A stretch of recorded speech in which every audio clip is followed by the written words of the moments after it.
Hi welcome to India's largest digital media network Suman TV. నేను మీ కీర్తి. మనిషి శరీరంలో అత్యంత ముఖ్యమైన ఆర్గన్ హార్ట్, గుండె. అది కొట్టుకోవడం ఒక్కసారి ఆగిపోయిందా అంతే, మనిషి జీవితమే ఆగిపోతుంది. ముఖ్యంగా కోవిడ్ తర్వాత హార్ట్కి సంబంధించిన ప్రాబ్లమ్స్, హార్ట్ అటాక్స్ కానీ కార్డియాక్ అరెస్ట్లు కానీ చాలా ఎక్కువైపోయాయి. ఎందుకు అలా జరుగుతుంది? హార్ట్ని పదిలంగా ఉంచుకోవాలంటే ఏం చేయాలి? ఇలాంటివన్నీ మనం ఈ వీడియోలో డిస్కస్ చేయబోతున్నాం.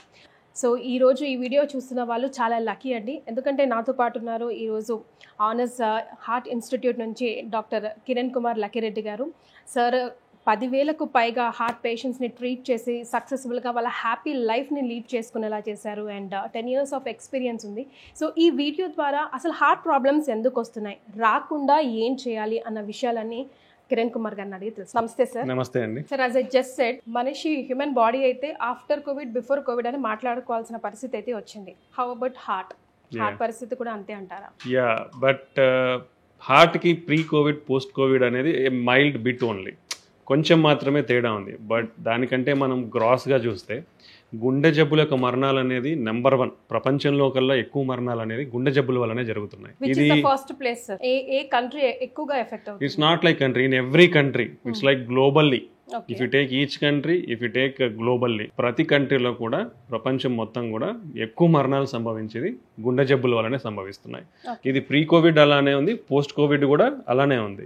బట్ మనము అందరూ అబ్జర్వ్ చేసినట్లు చూస్తే పోస్ట్ కోవిడ్ అందరూ కూడా కొంచెం అవేర్నెస్ పెరిగింది. ఫస్ట్ థింగ్, బికాస్ ఆఫ్ కోవిడ్లో చాలా సివియర్గా అఫెక్ట్ అయినారు కాబట్టి హెల్త్ అవేర్నెస్ పెరిగింది. హెల్త్ అవేర్నెస్ పెరిగినప్పటి నుంచి all are observing the things. Health మీద కానీ what are the deaths due to అనేది అబ్జర్వ్ చేస్తున్నారు. సో ఇన్ దట్ వే మనం అందరం కూడా కొంచెం మీడియాలో కానీ ఇంత గుండె జబ్బుల యొక్క మరణాలు అనేది ఫ్రీక్వెంట్గా చూస్తున్నాం. అది యంగ్స్టర్స్ కానివ్వండి, లేదంటే హెల్తీ ఫిట్ ఇండివిజువల్స్ కానివ్వండి, అందరిలోనూ చూస్తున్నాం. ఇఫ్ యూ సీ, కోవిడ్ తర్వాత కొన్ని రీజన్స్ ఉన్నాయి. బికాస్ కోవిడ్లో లాంగ్ కోవిడ్ సిండ్రోమ్ అనేది ఒక కాన్సెప్ట్ ఉంది. దాంట్లో ఏంటంటే మనకు పర్టికులర్లీ ఎవరైతే సివియర్గా అఫెక్ట్ అయి ఉంటారో కోవిడ్లో, వాళ్ళలో సమ్ లో గ్రేడ్ ఇన్ఫ్లమేషన్ అంటాం. అంటే మన బాడీలో కొంచెం ఈ బ్యాడ్ సెల్స్ అంతా ఇవంతా ఉండేది, కొంచెం అది జరుగుతూనే ఉంటుంది అనమాట.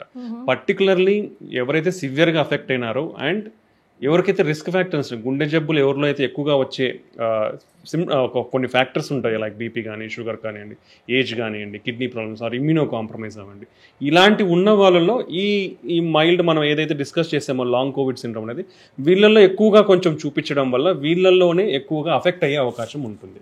బట్ ఓవరాల్గా చూస్తే సమ్ ఎఫెక్ట్ ఆఫ్ కోవిడ్ అనేది ఉంది కానీ, బట్ అదొక్కటే కారణం అని మనం చెప్పలేం. బికాస్ హార్ట్ అటాక్స్ రానికి చాలా కారణాలు ఉన్నాయి. మైల్డ్ కంట్రిబ్యూషన్ అయితే ఉంది, బట్ మేజర్లీ దానికంటే చాలా కారణాలు ఉన్నాయి. అవన్నీ కూడా మనం తెలుసుకుందాం. రైట్. సరే, ఇదివరకు రోజుల్లో అయితే ఒక ఏజ్ వస్తేనే, లేకపోతే మనిషికి బీపీ ఉంటేనో, డయాబెటిక్ పేషెంట్ అయితేనో, ప్రొలాంగ్ డిజీజ్ ఏదైనా ఉంటే హార్ట్ అటాక్స్ వచ్చే ఛాన్సెస్ ఉంటాయేమో అనుకుంటాం. బట్ ఈ రోజుల్లో మనం చూస్తున్నాము కార్డియాక్ అరెస్ట్లు కానీ హార్ట్ అటాక్స్లు కానీ చాలా ఎక్కువ వస్తున్నాయి వితౌట్ ఏజ్ లిమిట్. సడన్గా కొలాప్స్ అవ్వడం, మేల్ ఆర్ ఫీమేల్ ఎవరైనా అవ్వడం, అండ్ చిన్నపిల్లలకి కూడా రాదేమో అనుకుంటున్నాం కానీ పుట్టుకతోనే హార్ట్లో హోల్స్ వచ్చి పుట్టేస్తున్నారు. సో ఇలాంటివి ఎలా రికగ్నైజ్ చేయాలి, ఎందుకు అలా జరుగుతుంది? సో బేసికల్లీ మనందరి బాడీస్లో ఒక ప్రాసెస్ అనేది స్టార్ట్ అవుతుందండి. ఇట్ ఈస్ కాల్డ్ అథెరోస్క్లెరోసిస్ అంటాం. అంటే మన బ్లడ్ వెజల్స్లో కొవ్వు అనేది పేరుకుపోవడం అనేది. So it's a process which is given to us. First point అందరూ అర్థం చేసుకోవాలి. చాలా మంది నేను హెల్తీగా ఉన్నాను, నాకు ఎందుకు వస్తుంది అనేది అనుకుంటారు. But as a natural process of human life, మన బయాలజీ అంతా తీసుకుంటే ఈ ప్రాసెస్ అనేది మనకి 10 to 20 years ఆఫ్ ఏజ్ నుంచి మన అందరిలోనూ స్టార్ట్ అవుతుంది. It is the first point అందరూ తెలుసుకోవాల్సినది. సెకండ్ థింగ్, మనకున్న స్టాటిస్టిక్స్ కానీ, డేటా కానీ, ఇంత రీసెర్చ్ జరుగుతూ ఉంటుంది, ప్రజెంటేషన్స్ అన్నీ ఉంటాయి అనమాట, ఎలా ఉన్నాయి ఏంటి. మన డెమోగ్రఫిక్ డేటా ఈజ్ ఇంపార్టెంట్. అంటే మనం ఎక్కడ ఏ ప్రదేశంలో ఉన్నామో, ఈ ప్రదేశంలో ఎందుకు ఇట్లా వస్తున్నాయి. మనం compare to western countries like USA and European countries తీసుకుంటే, మన ఏషియన్ కంట్రీస్లో, పర్టికులర్లీ మన సౌత్ ఏషియన్ కంట్రీస్లో హార్ట్ అటాక్స్ అనేది ఒక డికేడ్ అర్లియర్, అంటే ఒక 10 సంవత్సరాల ముందే మనకు వస్తున్నాయి అనమాట. Like if in US European కంట్రీస్లో 50 yearsకి స్టార్ట్ అవుతున్నాయి అనుకోండి, ఇక్కడ మనకు 40 సంవత్సరాల నుంచి స్టార్ట్ అవుతున్నాయి హార్ట్ అటాక్స్ కానీ ఇవన్నీ కూడా. అది మన డెమోగ్రఫిక్ డేటా. అంటే మన డెమోగ్రఫిక్స్లో ఏముంటాయండి, లైఫ్ స్టైల్ ఉంటుంది, జెనెటిక్స్ ఉంటాయి, పొల్యూషన్ ఉంటుంది, ఇలా ఎన్విరాన్మెంటల్ ఫ్యాక్టర్స్ ఉంటాయి. So everything is interlinked. ఒక దాని వల్ల అని చెప్పలేం, ఎవ్రీథింగ్ ఈజ్ ఇంటర్లింక్డ్. ఓకే, దీనివల్ల మనకి మన డెమోగ్రఫిక్ డేటానే వీఆర్ అట్ హై రిస్క్. ఇది అందరూ తెలుసుకోవాలి. మనందరం కూడా we are at high risk of getting heart problems వచ్చేదానికి మనం చాలా రిస్క్లో ఉన్నాం because of our demographic data. మనం ఈ ప్రదేశంలో నివసిస్తున్నాం కాబట్టి మనకు ఆ రిస్క్ ఉంది first thing. Right. Second thing, మనకున్న డేటా ప్రకారం ఏంటంటే 30 సంవత్సరాల నుంచి 40 సంవత్సరాల మధ్యలో ఇప్పుడున్న డేటా మనకు స్టాటిస్టిక్స్ అన్ని చూసుకుంటే ఈ 30 సంవత్సరాల నుంచి 40 సంవత్సరాల మధ్యలో రిస్క్ ఫ్యాక్టర్స్, ఇంతకుముందు బీపీ షుగర్లు అంటే ఏజ్ ఉంటేనే వస్తాయి, లేదంటే ఒక 50 సంవత్సరాల తర్వాత 60 సంవత్సరాల తర్వాతనే వచ్చేది అనేది ఉండేది. ఇప్పుడు అవన్నీ మారిపోయినాయి because of lot of things. I particularly mention life style. మనం అందరం చూస్తున్నాం ఏ లైఫ్ స్టైల్లో మనమే బతుకుతున్నామని. మనం రిట్రోస్పెక్టివ్గా మనం థింక్ చేస్తే వీ నో ఎవ్రీథింగ్. మనం ఆలోచిస్తే మనకే తెలుస్తుంది ఎందుకు ఇలా అనేది. సో 30 to 40 years మధ్యలోనే చాలామందికి బీపీ, షుగర్, కొలెస్ట్రాల్ ప్రాబ్లమ్స్ ఇవన్నీ వచ్చేస్తున్నాయి. సెకండ్ థింగ్, ఇవన్నీ ఎందుకు పెరిగినాయి అనే దానికి ఒబిసిటీ, అబ్డామినల్ ఒబిసిటీ అంటే ఊబకాయం అంటాం. ఈ ఊబకాయం అనేది పెరుగుతూ ఉంది, పిల్లల్లో పెరుగుతూ ఉంది, పెద్దవాళ్ళలో పెరుగుతూ ఉంది, పర్టికులర్లీ ఫీమేల్స్లో ఎక్కువ అవుతూ ఉంది. మరి దీనికి రావడానికి కారణం ఏంది? ఊబకాయం అనేది our less activity. First thing is less activity, less activities. ఇప్పుడు సెడెంటరీ లైఫ్ స్టైల్స్ అయిపోయినాయి అందరికి. లైఫ్ సాఫ్ట్వేర్స్ వెళ్ళినా అనుకోండి కూర్చొనే ఉంటారు, లేదా అదర్ జాబ్స్ అనుకోండి. Majority of the jobs nowadays are sitting jobs. Every ప్రొఫెషన్లో majority jobs are sitting jobs. So where is the time to work? So you have to create time. మనం time కుదుర్చుకోవాలి. ప్రతిరోజు మినిమం ఒక 30 to 60 minutes ఎక్సర్సైజ్కి కేటాయించాలి. అది తగ్గిపోయింది. Second thing, food habits. మనం అందరం చూస్తున్నాం, ఈజీ డెలివరీ, ఈజీ అవైలబిలిటీ. దీనివల్ల ఏమవుతుంది, హెల్తీ కుకింగ్ అట్ హోమ్ అనేది తగ్గిపోయింది. బేసికల్లీ ఈజీగా అవైలబిలిటీ వచ్చేసరికి ప్రతి ఒక్కరు కూడా అరే why you want to cook, బయట నుంచి ఆర్డర్ చేసేసుకోండి. We don't no.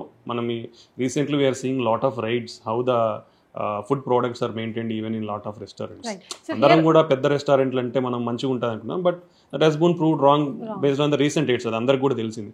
So unhealthy food habits ఎక్కువైపోయింది. సో దీనివల్ల ఒబెసిటీ అనేది పెరిగిపోయి ఎక్కువ మరణాలకి సంభవిస్తూ ఉన్నాయి. Right sir. హియర్ బికాస్ రీసెంట్గా ఐ హ్యావ్ విజిటెడ్ యూఎస్ఏ. మీరు ఫస్ట్ ప్రయారిటీ కంపేర్ చేశారు యూఎస్తో. ఇక్కడే మనకి ఎక్కువగా 10 years ముందే హార్ట్ అటాక్స్ వస్తూ ఉంటాయని.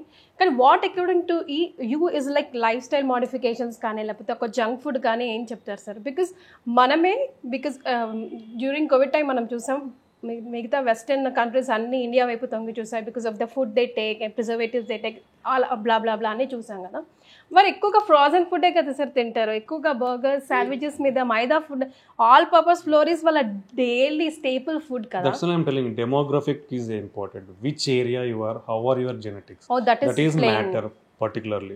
And then secondary things, మనం అందరం అనుకుంటాం, because lot of people we don't know, we think they only eat burgers, pizzas, but they also cook and eat. మన అందరికి తెలియదు కదా.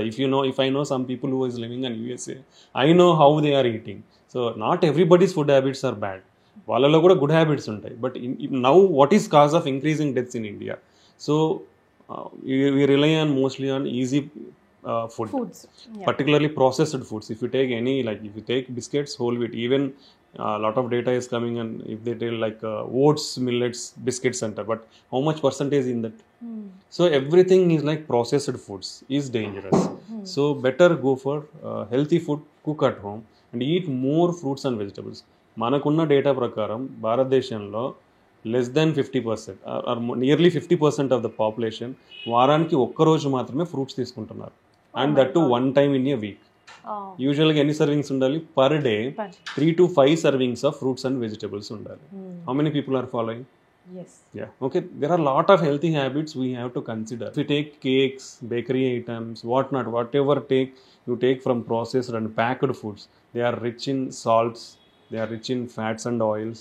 Okay, we don't know what oil they use, all the things. So ivanni kuda we don't know clarity information, even whatever they are doing. We have to see every food, we have to see the label and decide whenever you are buying. So ee unhealthy food habits and physical inactivity are the most common. This is the worst lifestyle what we are following. So it has to change from this. And then substance abuse, like smoking and alcohol and any other substance abuse are dangerous. ఇవి ఏ జోలికి వెళ్ళినా ఇవి only heart మీదనే కాదు, lot of systems మీద కూడా they show their effects. So you should completely avoid them. So these are the main factors for increasing heart attacks. యంగ్స్టర్స్లో కానివ్వండి, ఇప్పుడు ఎక్కువ అవుతున్న విధానం కావండి, లైఫ్ స్టైల్ అనేది చాలా important, like exercise and food habits. Second thing, నేను ఆల్రెడీ చెప్పాను, 30 to 40 years నుంచి కూడా రిస్క్ ఫ్యాక్టర్స్ అన్నీ కూడా మోర్ నెంబర్ ఆఫ్ పీపుల్లో వస్తున్నాయి, like diabetes, hyper tension, cholesterol abnormalities. And next most thing is obesity. ఫ్యూచర్లో ఇప్పుడు అందరికీ బీపీ, షుగర్ అనేది టాబ్లెట్స్ వాడి కంట్రోల్ చేసుకుంటున్నారు, బట్ ఒబిసిటీ అనేది పెరుగుతూ ఉంది. సో ఫ్యూచర్లో వచ్చే హార్ట్ అటాక్స్ అన్నీ కూడా మెయిన్ ఒబిసిటీ రిలేటెడ్. ఒబిసిటీ ఎందుకంటే ఈ అబ్డామినల్ ఒబిసిటీ వస్తే దాంట్లో ఈ simultaneously you are going to get pre diabetes or diabetes and blood pressure పెరిగే ఛాన్స్ ఉంది, కొలెస్ట్రాల్స్ అబ్నార్మల్ కొలెస్ట్రాల్ ఎల్డిఎల్ పెరిగే ఛాన్స్ ఉంది, హెచ్డిఎల్ తగ్గే ఛాన్స్ ఉంది. సో ఈ అన్ని ఫ్యాక్టర్స్తో ఇన్సులిన్ రెసిస్టెన్స్ పెరుగుతుంది. So then you are at risk of heart attacks. So these are the main factors, particular ఇవే main factor.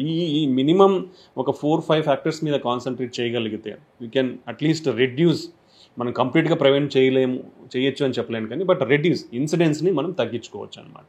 Yes sir, I want you to elaborate like drinking habits లేదంటే smoking habits ఉన్న వాళ్ళకి ఎందుకు ఎలా heart అటాక్స్కి effect అవుతుంది, వాళ్ళ priority ఎందుకు అవుతారు హార్ట్ అటాక్స్ రావడానికి? అంటే if you take smoking, any form of smoking like second hand smoke అంటాం, అంటే నేను తాగుతుంటే పక్కన ఉన్న వాళ్ళు కూడా ఎఫెక్ట్ అయిపోతారు. It contains lot of chemicals, nicotine, tar and lot of metals, heavy metals, lead ఇట్లాంటివన్నీ ఉంటాయి. So lot of harmful products are there in that apart from nicotine and tar.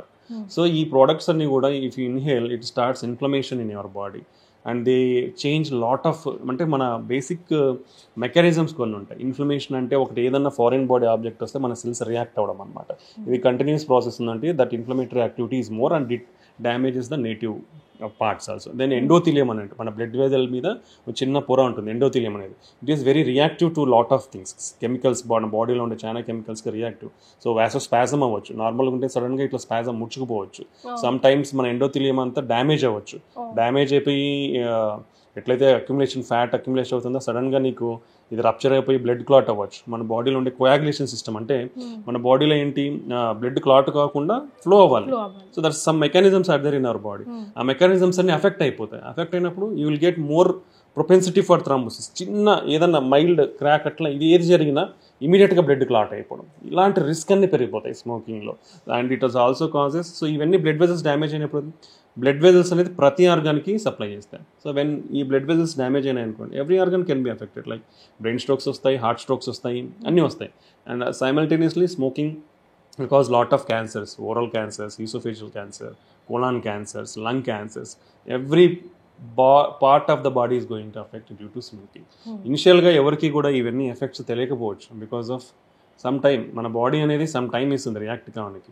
But after a certain point what ever you do, even if you stop smoking you can't reverse it. Okay, one most important thing is మీరు ఇప్పుడు smoking మానేసిన మీకు heart attack risk తగ్గడానికి 10 సంవత్సరాలు పడుతుంది. So even if you stop smoking now, మీరు 10 years further 10 years వరకు కూడా you are at high risk of getting heart attacks.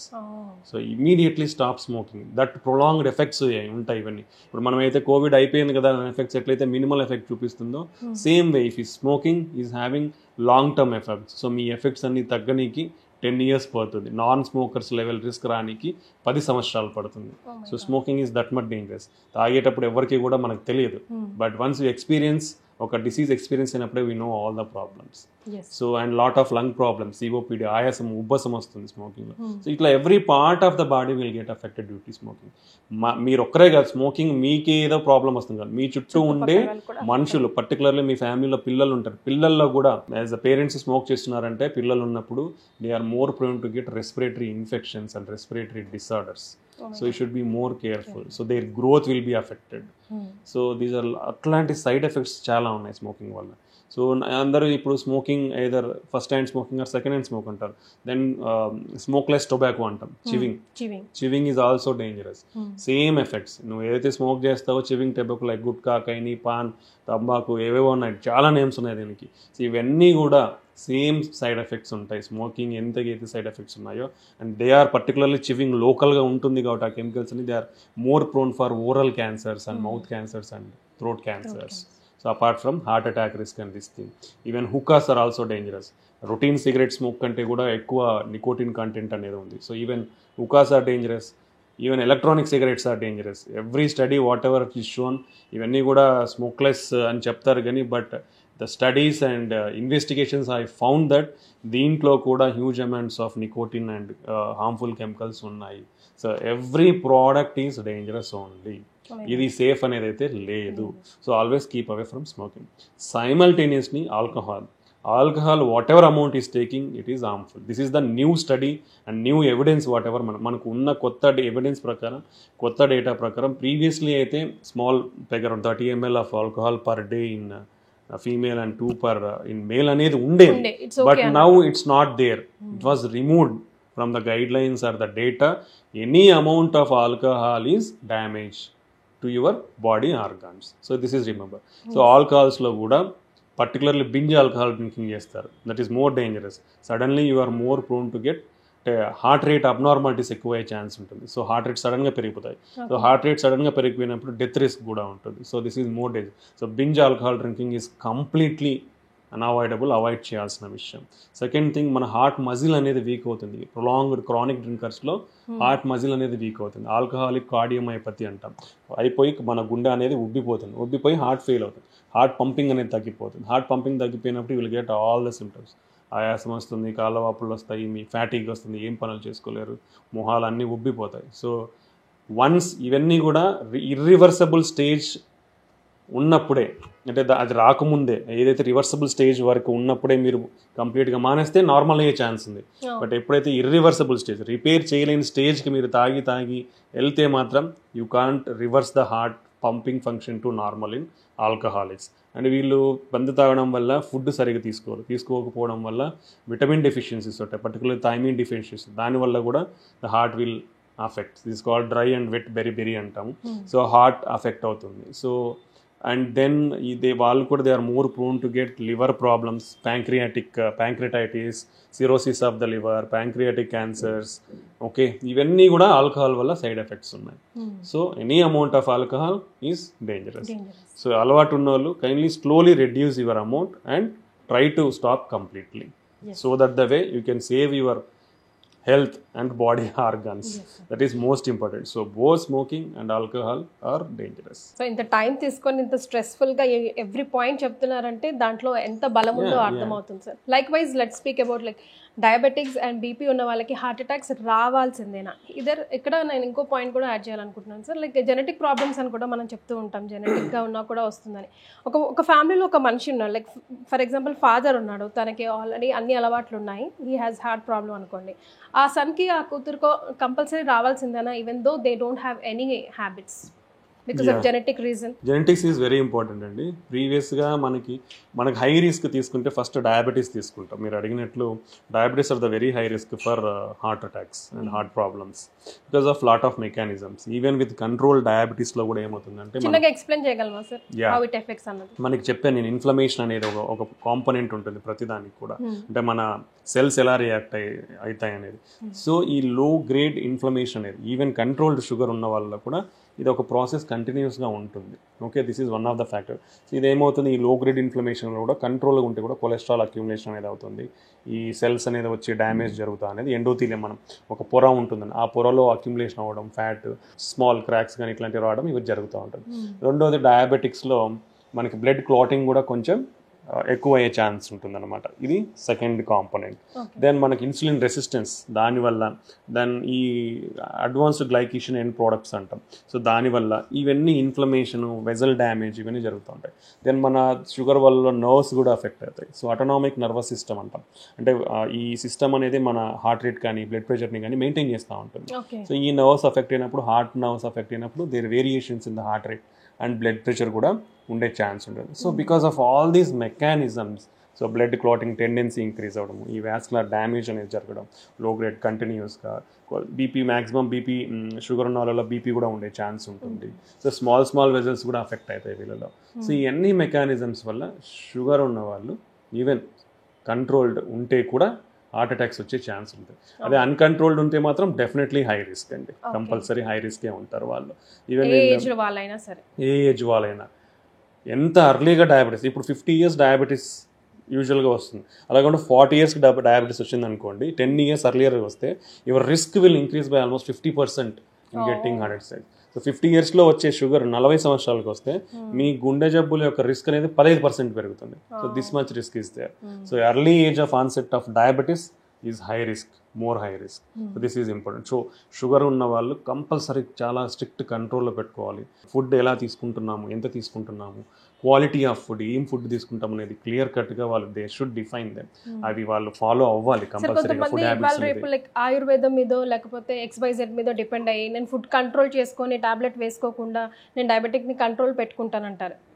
It will be very always whatever measures you see first everything ఎక్కడైనా మనకు వచ్చేది life style. Food హ్యాబిట్స్తో నిజంగా control అయితే it's well and good. ఏదైనా మనకు ఒక లెవెల్స్ ఉంటాయి, మార్జిన్స్ ఉంటాయి ట్రీట్మెంట్ స్టార్ట్ చేయడానికి డ్రగ్స్ అనేది. So HbA1c is one of the important. Every 3 months it represents last 3 months sugar control అనేది మీకు ఎలా ఉందనేది HbA1c అనేది మనకి డిఫైన్ చేస్తుంది అనమాట. అది if it is like less than 6.5 or around between 6 to 6.5 it's well good and control. So you can maintain your food habits and control it. But if it is more than 6.5 and 7 and your fasting sugars and post lunch sugars are high, ఆ indication ఉంటే definitely it's better to start treatment. So ఇనిషియల్గా ఎంత అగ్రెసివ్గా control చేస్తామో అంత long term benefits ఉంటాయి. So మీకు sugar అని డిటెక్ట్ అయిన వెంటనే you should control it very strictly at normal levels. అలా కాకుండా మనం దాన్ని జాగ్రత్తగా తీసుకోకుండా ఇనిషియల్ లెవెల్స్ కొన్ని మంత్స్ కానీ సంవత్సరాలు కానీ హై లెవెల్స్లో మెయింటైన్ అయ్యాయి అనుకోండి, this called long term memory అంటాం. అంటే మన బాడీ కూడా ఈ తక్కువ ఉంటే తక్కువ మెమరీ లాగా ఉంచుకొని అలా వర్క్ చేస్తుంది. అలా హై లెవెల్స్ ఇనిషియల్గా ఉన్నాయంటే ఇది హై లెవెల్స్ మెమరీ లాగా వర్క్ చేస్తుంది. This concept long term memory. So ఈ విధంగా మనకి అఫెక్ట్ అయ్యే ఛాన్స్ ఉంటుంది. కాబట్టి ఎంత ఎర్లీగా మనం ఎంత స్ట్రిక్ట్గా కంట్రోల్ చేసుకోగలిగితే అంత రిస్క్ తగ్గించుకున్న వాళ్ళం అవుతాం అనమాట షుగర్లో. సో ఇది ఇంపార్టెంట్. మనం ఆల్మోస్ట్ ఇండియాలో చూస్తే ఎవ్రీ 2 to 3 persons 5 మందిలో 2-3 షుగర్ ఉంటా ఉంది. అండ్ ప్రీ డయాబెటీస్ కూడా ఎక్కువ అవుతా ఉంది. So if you see long term trends చూస్తే from past to in future basic levels of fasting glucose levels అనేది పెరుగుతూ ఉన్నాయి అందరిలో కూడా. So this much risk of we already know like South Asia or India is like diabetic famous populous. Most diabetic populated or in South Asian countries. So ఇవన్నీ అంటే I'm telling you, it is demographics, genetics, environment, all these things are defining our risk. కాబట్టి మనం we are prone to high risk. We have to think like that. అంటే మనకు high risk tendency ఉంది కాబట్టి మనం ఈ ప్రదేశంలో ఉండడం వల్ల because of lot of things మనం చాలా ఎక్కువ జాగ్రత్తలు తీసుకొని ఇవి రాకుండా కాపాడుకోనికి we have to practice healthy life style. Like basically healthy life style అన్న ఒకటే రెండు healthy food, regular exercise. These two everybody has to follow. Do it ante. So like as I asked you, genetic problem ఉన్న వాళ్ళు మరి ఎట్లాంటి corrections తీసుకోవాలి? ఏ age నుంచి వాళ్ళు రెగ్యులర్ సైకిల్ గా చెకప్ కి వెళ్తూ ఉండాలి? ఫ్యామిలీ హిస్టరీ అనేది మనం షుగర్ అయితే ఎంత సిగ్నిఫికెంట్ టాప్ ప్రయారిటీ చూసుకున్నామో రీసెంట్ స్టడీస్ కూడా family history of heart attacks అనేది particularly if it is less than 55 in both males and females, 50 సంవత్సరాల కంటే మన పేరెంట్స్ ఎవరైతే అఫెక్ట్ అయి ఉంటారో they are more prone to get future heart attacks in the next generation. Okay, then cholesterol అనేది ఫ్యామిలీలో ఎవరికైనా కొలెస్ట్రాల్ ఉంటే you should screen family for cholesterol abnormality at the age of 21 years. You should ఎర్లీగా start చేయాలి. అంటే ఆ ఫ్యామిలీలో ఎవరికైనా కొలెస్ట్రాల్ అబ్నార్మాలిటీస్ ఉందంటే you should better start screening at the age of 21 years. Okay, now I always recommend at least if you get 30 years get your health checkup at regular intervals. At least మీరు initial like 30 years తర్వాత బాగానే ఉందంటే at least if you not annually every 2 years or 3 years also you check it. You don't know when you are going to get diabetes. You don't know when you are going to get hypertension. మీకు BP sugar అనేది ఎప్పుడు వస్తాయి అనేది ఎవరికి తెలియదు. 50% of the people are undiagnosed and undetected. BP sugar అనేది చాలా మందిలో డయాగ్నోస్ కావట్లేదు, డిటెక్ట్ కావట్లేదు, ఎందుకంటే మన టెస్టింగ్ పోవట్లేదు కాబట్టి. ఈ అన్డిటెక్టెడ్ పాపులేషన్ అనేది కూడా ఎక్కువ ఉంది. That's why they are presenting suddenly with heart attacks కానీ బ్రెయిన్ స్ట్రోక్స్ కానీ అదర్ ప్రాబ్లమ్స్తో ప్రజెంట్ అవుతున్నారు. So better you screen once in a year. Spending for your health is a very good thing. It doesn't cost you much. Now lot of hospitals or diagnostic centers, everybody is offering some health packages at a very low cost. Even very non-affordable people కూడా అవన్నీ అందుబాటులోకి వస్తున్నాయి. If not, lot of hospitals, government setups, everything is there. So everybody can check their health at least once in a year. So that you know మీకు BP వచ్చే chance ఉందా, sugar వచ్చే chance ఉందా, kidney problems ఏమైనా బయటపడతాయి, thyroid problems బయటపడతాయి, మీ blood problem anaemia ఉంటే బయటపోతుంది. Okay, ఇలాంటి కామన్ కొలెస్ట్రాల్ అబ్నార్మాలిటీ ఉంటే బయటపడుతుంది. ఇలాంటి కామన్ థింగ్స్ అన్నీ మనకి అర్లీగా తెలుసుకోవడం వల్ల we can take good precautions. అవి కంట్రోల్ చేసుకోవడంలో కానీ ఎక్కువ అవ్వకుండా కానీ మనం చాలా ప్రికాషన్స్ తీసుకోవచ్చు అనమాట. So this is compulsory. So family history particularly ఎవరికైతే లెస్ దాన్ 55 years పేరెంట్స్లో ఈ ప్రాబ్లమ్స్ ఉంటే వాళ్ళు రిస్క్లో ఉంటారు కాబట్టి compulsory better you do after 30 years regular health checkups. Sir heart attacks, cardiac arrest రెండింటికి డిఫరెన్స్ ఏంటి, ఎలా గుర్తించాలి? హార్ట్ అటాక్ అనేది మనకి ఇప్పుడు హార్ట్ ఉంటుంది, హార్ట్ మీద అంటే ఉపరితలం పైన బ్లడ్ వెజల్స్ ఉంటాయి, అంటే రక్తనాళాలు ఉంటాయి. మనకి బాడీకి బ్లడ్ అయితే ఎలా సప్లై అవుతుందో గుండెకి కూడా బ్లడ్ సప్లై అనేది అంత important. So left side 2 vessels ఉంటాయి, రైట్ సైడ్ 1 వెజల్ ఉంటుంది. సో ఈ బ్లడ్ వెజల్స్లో కొలెస్ట్రాల్ అక్యూములేషన్ అయ్యి అండ్ ఆ కొలెస్ట్రాల్ ప్లాక్ ఏదైతే ప్లాక్ అంటాం దాని ఆ పొర ఉండేది రప్చర్ అయిపోయి సడన్గా బ్లడ్ క్లాట్ అవుతుంది. ఈ బ్లడ్ క్లాటింగ్ అనేది సడన్గా అవుతుంది అనమాట. సో ఈ సడన్గా వచ్చేదాన్ని మనం అక్యూట్ హార్ట్ అటాక్ అంటాం. ఓకే, ఇది హార్ట్ అటాక్ అంటే ఈ బ్లడ్ వెజల్స్లో బ్లాక్ వచ్చేదాన్ని హార్ట్ అటాక్ అంటాం. కార్డియాక్ అరెస్ట్ అంటే ఈజ్ నథింగ్ బట్ మీ గుండె సడన్గా ఆగిపోతుంది. It's like sudden loss of your life, అది maybe transient or permanent. Okay, so cardiac arrest అనేది సడన్గా గుండె ఆగిపోతుంది. గుండె ఆగిపోతే అవుతుంది బ్లడ్ సర్క్యులేషన్ అని జరిగింది. బ్లడ్ సర్క్యులేషన్ జరిగినప్పుడు బ్రెయిన్ ఓన్ ఫంక్షన్ అని no organ in the body function, that literally like death. So ఈ కార్డియాక్ అరెస్ట్ అయినప్పుడే మనకు ఉన్న only one primary basic treatment modality అంటాం, that is called CPR, basic life support, BLS or CPR అంటే cardio pulmonary resuscitation అంటాం. అంటే మన main ఏంటి important, oxygen important. Then oxygen body మొత్తం అందాలంటే ఏం చేయాలి, పంపింగ్ అవ్వాలి. సో బ్లడ్ సర్క్యులేషన్ అయితేనే ఆక్సిజన్ అనేది ప్రతి ఒక్క సెల్కి అందుతుంది మన బాడీలో. సో ఫస్ట్ మెయిన్ కాంపోనెంట్ అనేది సర్క్యులేషన్, అంటే అది సర్క్యులేషన్ అవుతూనే ఆక్సిజన్ అందుతుంది. కాబట్టి ఎనీ పేషెంట్ మనం 3 కాంపోనెంట్స్ ఎవరైనా సడన్గా అన్కాన్షియస్గా పడిపోయినారు, పలుకుతున్నాడా లేదా రెస్పాన్స్ ఉందా లేదా బాడీలో ఎక్కడన్నా చెస్ట్ చేస్తాం, నో రెస్పాన్స్. దెన్ మనం బ్రీతింగ్ మనకు తెలుస్తుంది కదా, బ్రీతింగ్ చెస్ట్ రైజ్ చూస్తాం, బ్రీతింగ్ చేస్తున్నాడా లేదా అని తెలుస్తుంది, బ్రీతింగ్ లేదు. నెక్స్ట్ కామన్ సింపుల్ మనం ఇక్కడ మనకి ట్రకీ అంటాం, విండ్ పైప్ ఉంది, విండ్ పైప్ చూస్తే ఇక్కడ ఒక మజిల్ ఉంటుంది, ఈ రెండింటి మధ్య చేయి పెడితే మన పల్స్ మనకు తెలుస్తుంది. ఎనీబడి కెన్ డూ దట్, మీరు ట్రై చేయొచ్చు. Pulse, how to test your pulse, ఇక్కడ పెడితే పల్స్ తెలుస్తుంది. ఓకే, ఆ పల్స్ ఉందా లేదా, it is called central pulse అంటాం. సో ఆ పల్స్ ఉందా లేదా చూడాలి. సో ఈ 3 లేకుంటే ఇమీడియట్గా చెస్ట్ కంప్రెషన్స్ అనేది స్టార్ట్ చేయాలి. లేకుంటే సో ఈజ్ నాట్ రెస్పాన్సివ్, పలకట్లేదు, బ్రీతింగ్ లేదు అంటే మనం చెస్ట్ రైస్తో చూస్తాము. దెన్ పల్స్ చూస్తాం, పల్స్ లేదు. ఈ 3 లేదంటే లంగ్ ఫంక్షన్ లేదు, హార్ట్ ఫంక్షన్ లేదు. సో ఈ 2 లేనప్పుడు బ్రెయిన్ ఫంక్షన్ అవ్వదు. So he won't be responsive. ఈ 3 లేనవి కాబట్టి immediately you have to start chest compressions.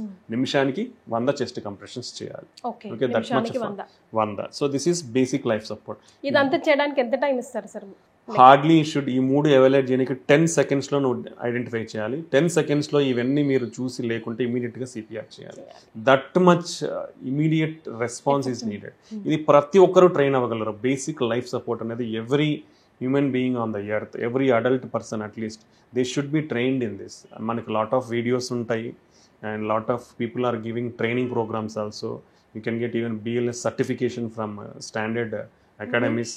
ఇవన్నీ ప్రోగ్రామ్స్ ఉన్నాయి. So everybody is better to be train so that you can save at least 1 life in your lifetime on 1 day. Very true. So this is very important aspects. Manam lot of, if you see, public education is more important to save lives. So in this into itlant scenarios lo, so it's better. You can see videos on YouTube lo chusna, lot of doctors have been kept videos or animation videos, everything మనకు available ఉంటుంది. At least gain some knowledge. మీరు ఎప్పుడన్నా ఇట్లాంటి scenario experience అయితే ఈ 3 components check చేయండి, CPR అనేది start చేయండి, ఇమీడియట్గా activate the like 108 is our emergency system, immediately call. And ఈ సిపిఆర్ అనేది కూడా సింగిల్ పర్సన్ కంటిన్యూస్గా చేయలేరు. Hardly you can do only for 5 minutes because it requires that much energy. So you can better you regroup people, మీకు దగ్గరలో ఎవరన్నా అంటే you can take help and continue that. Interruptions ఉండకూడదు. If you do without interruptions, మీరు ఒక 1 minute 2 minutes interrupts వచ్చినా effective కాదు. Without interruptions అనేది చేయాల్సి ఉంటుంది. సిపిఆర్ అనేది అంత ఎఫెక్టివ్గా చేయగలిగితేనే you can bring back life. So everybody is better to be trained in this. So ఇది హార్ట్ అటాక్కి కార్డియాక్ అరెస్ట్కి ఉన్న డిఫరెన్స్. సో అక్కడ పర్సన్ రెస్పాండ్ అవుతే okay, what if it is not responding for CPR also? You need to activate the emergency system. Till that emergency system comes, you better continue that. In case for supportive airway antam, breathing, manamu mouth to mouth breathing is only the thing you can do it. అది చేయరు కాబట్టి యూజువల్గా you can keep some kerchief గానే అట్లా అడ్డం పెట్టి వీలైతే మనం ఎయిర్ కూడా ఇవ్వచ్చు అనమాట. సో ఈ 2 చేయొచ్చు అనమాట. ఓకే, సో ఈ టైంలో సుమన్ టీవీ చూస్తున్న వాళ్ళందరూ నా దృష్టిలో రియలీ లక్కీ ఫెలోస్ అండి. ఎందుకంటే ఎంత ఇంపార్టెంట్ ఇన్ఫర్మేషన్ సార్ ఇచ్చారో. అందరూ ఈ వీడియోని సేవ్ చేసుకోవాల్సిందే. బికాజ్ అండ్ అందరూ ఆరోగ్యంగా ఉండాలి అని అంటే ఫస్ట్ ఫిట్ అన్నది ఇప్పుడు డెఫినేషన్ 6 ప్యాక్స్ 8 ప్యాక్స్ అస్సలు కాదండి. సార్ ఎన్నో విషయాలు చెప్పారు. ఆ విషయాలన్నీ పరిగణలోకి తీసుకుంటేనే ఒక మనిషి ఫిట్ అని. మరి ఆ ఎన్నో విషయాల్లో మనం ఎన్ని విషయాలన్నీ పాటిస్తున్నాం, మనం ఎంత ఫిట్గా ఉన్నాము, డెఫినెట్గా మనకు మనం తొంగి చూసుకోవాల్సిందే. లైఫ్ని హ్యాపీగా ఉంచుకోవాల్సిందే. ఎందుకంటే ఎప్పుడన్నా prevention is better than cure కదా. అలాగే ఉంటారని మనస్ఫూర్తిగా కోరుకుంటుంది మీ కీర్తి.